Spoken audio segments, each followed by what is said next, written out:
I was very fortunate. I got appointed by Charlie Crist to the South Florida Water Management Governing Board for 3 years, and I just got off that to run really last June.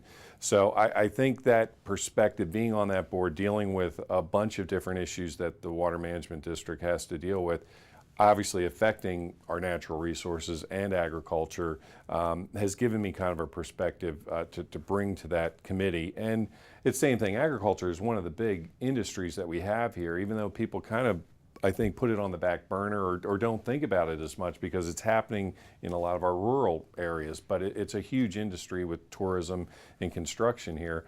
And agriculture is hurting. I mean, just like everybody else, they're trying to figure out what they're going to do with their workers. They're just making ends meet when you're dealing with a freeze, like a couple freezes like we had here in December. So I'm very sensitive to that industry, and I want to do whatever I can as a business person to help that industry continue and thrive into the future.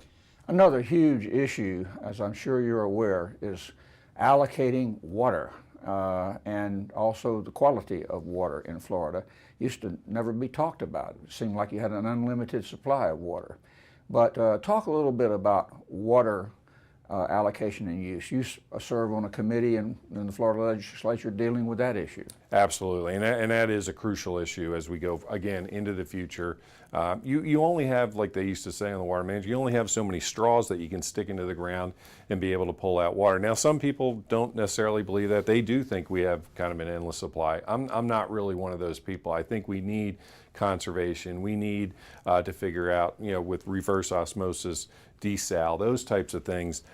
Even though they're expensive, we need to be thinking about those as we go into the future and deal with what I hope will be population increase in the state of Florida, and make sure that we can deliver clean, potable water to folks. Just like you mentioned, agriculture is a big user of water, but so the environment needs it as well as we do to drink it. So many issues affecting really one of the primary resources that we have here in the state, but also really one of the things that we need to live. So as this goes on in the future, it's just going to get bigger and bigger.